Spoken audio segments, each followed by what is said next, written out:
What's going on in Springfield, Ohio? On Friday, I went to check it out for myself. My first impression? Springfield is an incredibly impoverished town. The poverty rate in Springfield is nearly 23%. That's double the national rate.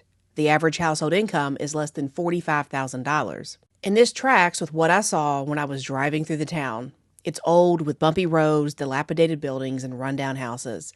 I saw tents in people's yards and what appeared to be vagrants just hanging out, possibly living in Snyder Park. That's the park that the so-called ducks are missing from. More on that later. I even spotted an individual who had a mattress sticking out of the back of their minivan.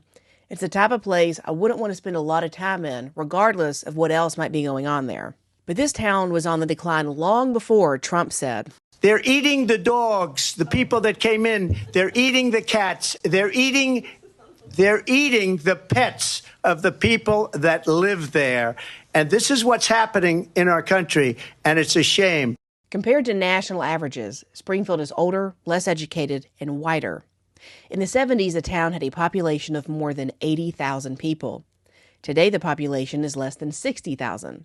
Since the 70s, Columbus's population, the state's capital, has increased by more than 57%, while Springfield shrank by 27%. Furthermore, less than 15% of Springfield residents have a bachelor's degree. Those that get one typically leave, causing a brain drain. Now, back in 2016, NPR profiled the town. Mike Calabrese, who ran a job skills program in Springfield, talked about how rough the 90s were. The town lost about 22,000 high-paying blue-collar jobs. As he puts it, we've never recovered from it. That's for sure. To make matters worse, incomes were dwindling too. From 1999 to 2014, incomes fell by 27%. What was once a hub for manufacturing, Springfield's economy dwindled, factories closed, and jobs went overseas. Although Springfield was in a collapse, there was still a labor shortage for companies that stayed in the area. To address this conundrum of a declining population, commissioners passed a resolution in 2014 that calls for the city to, quote, adopt policies that promote the inclusion and integration of immigrants in the community. The nonprofit Welcome to Springfield was launched that year, hoping to advocate for new foreign-born residents. This whole program was part of a larger network of immigrant-friendly communities, and its umbrella title was Welcoming America. The mayor at the time, Warren Copeland, was in support, saying, quote, we have these folks in our community, and they need to be included and considered part of the community. The groundwork was laid. The labor shortage worsened, so Haitians in Florida, Haiti, and South America heard about Springfield. They needed jobs, and Springfield needed workers. Haitians began filling the void in warehouse and manufacturing positions. But this was a small, manageable influx of immigrants that served a purpose. Then the pandemic hit. Haiti was already going through some political turmoil, so looking for somewhere to go, America opened the doors. In 2021, President Biden extended and redesignated temporary protective status for Haiti. That means Haitians that were already here became eligible, as well as new people fleeing the country.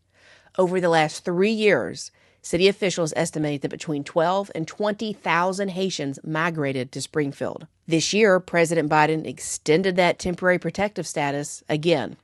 Anyone arriving from Haiti before June 3rd of 2024 will have their temporary protected status extended through February 3rd, 2026. But what is temporary protected status? Well, it's a federal designation that allows individuals who live in a country experiencing a crisis to remain in the U.S. legally, even if they crossed into this country or crossed the border illegally. Some Haitians in Springfield have even applied for asylum, allowing them to stay in the U.S. until their cases have been adjudicated. Others have taken advantage of a Biden administration program that lets Haitians get financial sponsors in the U.S. and then apply to enter the country. They can stay for 2 years and don't even need green cards. Not only can Haitians work legally under that temporary protected status, but they're also entitled to welfare benefits, such as food stamps. An already impoverished town flooded with a bunch of migrants has created a crisis. As Springfield resident Setis Kelly told Newsweek, many of the homes have been condemned previously, and now refugees are living in them. They have no water, sometimes, no sanitation system, no heat. They've been seen publicly nude in Buck Creek bathing. She goes on to say, quote, the school systems are overloaded. The first week of school, we had 300 new Haitian students that had never attended school here before.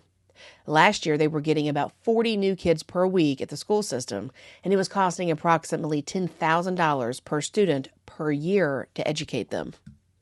Kelly laments, quote, "Stop blaming us. Stop blaming the people, calling us racist and hate mongers. We're trying to survive." She's right. That very article goes on to note that, quote, "Considering the fact that the city of Springfield is roughly 20% black and they had no problem welcoming immigrants before the recent influx, their anger can't be just dismissed as racial animosity." The pain is real, too. In the 3 years since Biden extended temporary protected status, the number of Haitians on government benefit rolls has drastically increased. Unemployment for Springfield residents has went way up, and rent has skyrocketed. But why would the city government sit back and let this happen to Springfield? Well, some allege that Mayor Rob Rue might be profiting off of it. In 2021, the current mayor, Rob Rue, bought 7 properties in Springfield through his managing firm, Littleton Properties, LLC. At the time, he was a city commissioner. One of those purchases included a $1.2 million apartment building. Interestingly, one of the properties that he bought was appraised for less than $18,000, but had previously sold for $250,000. I'd like a deal like that, but that's beside the point. People are suggesting that these homes and apartments are packed with Haitian immigrants, meaning federal dollars might be flowing into Springfield and landing right back in Rue's bank account as rent from Haitian immigrants. The Buckeye Report spoke with a 37-year-old man by the name of Works, who says he lives in that $1.2 million apartment building that Mayor Rue owns. This isn't a bad business plan, as 25% of the town are Haitian. That's a lot of possible renters. Rent has soared since Haitians have flooded the town. Why? Well, landlords can rent out their property per person, far more lucrative of a tenant than someone just paying a flat monthly rent. Lifelong resident and former journalist Bill Monaghan, who runs Stop the Influx into Springfield, Ohio, told the Buckeye Reporter, quote, "The town has been flooded with migrants, and it has caused a shortage of housing, has created a huge increase in rental prices. It's pushing people out of their homes so that landlords can replace it with people so they could basically charge by the cot instead of by the unit." Another person that Monaghan warns about is a man named George Ten from First Diversity. Next door to First Diversity's offices are a Haitian general store as well as a religious and community center for Haitians. According to the Ohio Secretary of State, Ten owns a multitude of businesses, including Yankee Cleaning, Emergent Enterprises, Ten More Investments, First Diversity New York, and Stonehouse Kitchen and Cabinets. The most important one to note is Ten Enterprises, LLC. Through that, George Ten owns at least 42 buildings in Springfield. As Monaghan says, he runs these temp agencies, brings in migrant workers, recruits them at the border, or probably, with that, all of these Haitians. They're probably flying in straight from Haiti with this TPS program. So yeah, he's kind of one of the leading slumlords, slave masters, or whatever you want to call the guys in this operation. I'd like to leave you with one more story of corruption in Springfield that kind of goes to show you that the mayor might be involved in this. Before he was mayor, Rob Rue was known as the president of Littleton and Rue. It was a funeral parlor that had operated out of Springfield for years. The former owner passed away and left the property in her will to the city of Springfield. The only stipulation was that it had to operate in its original capacity. But somehow, the managing company of Littleton and Rue was able to lease back that business from the city for just $500 per month. Now, maybe you're thinking, I've learned a lot, and this is some great information, but what about those ducks? That's why you clicked on this, right? Well, I didn't see anyone eating or grabbing one. I did search Snyder Park high and low. I looked underneath the bridge and found only a small group of geese. I perused the pond and only found a handful of ducks. Where were they? Well, I spoke to a couple of guys who were fishing, and this is what they had to say about the ducks. Hey, can I ask y'all guys a question? I came down to cover what's going on in the news. Is it true whether people are eating the ducks and the cats and stuff around here? They disappeared. The ducks are? They're just going? There used to be a million out here. Now you see only a few, so I don't know. So something's going on. Something going on. Say Springfield, Ohio. Now you'd think for a news story about people eating ducks at the park that the media would be at the park. Not the case at all. They were at this one block downtown, and that's where all the action was. Local news was there. Fox News had their equipment out in front of that new mural. But they were just on standby for a live shot. There was a journalist walking around the street with a little notebook, not knowing what to do. I even ran into a couple of guys who weren't media, but just came from Indiana to see what was going on.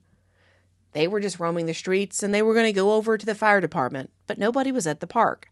I did talk to a few locals, and you kind of get the idea that they're over all of this attention. Someone who worked for the city but wanted to remain anonymous said they were ready for things to get back to normal, ready for the media to leave, and didn't think that anything was happening that was nefarious. Another couple I ran into said they didn't think there was much to the accusations and felt the city was safe. Yet, when I asked this couple and the lady that worked for the city, none of them were willing to say anything on camera. Except probably for the guy that was selling Trump gear right off of Interstate 70 at the Springfield exit. I think he was loving it. And you can't really blame them for not lacking the attention. They've allegedly received bomb threats, triggering Governor Mike DeWine to send $2.5 million in state troopers to protect the city. I could see police cars parked out in front of the schools. There were even those little raised security boxes outside the high school in downtown that came from the Ohio Department of Safety. So what's the truth? Yeah, people have complained at city council about ducks going missing. Yes, residents have complained about Haitians draining city resources and draining the schools. Yes, they've also complained that the influx has caused rents to go through the roof. Yes, one woman told city council that Haitians had taken over her yard and pushed her out of her house.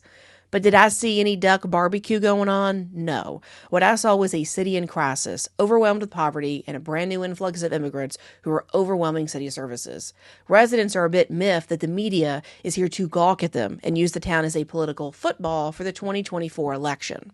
Perhaps the best piece of advice about forming an opinion on Springfield, Ohio, might come from the guy I ran into at the park. When it came to the missing ducks and what's going on in Springfield, he warned, Keep your eyes open.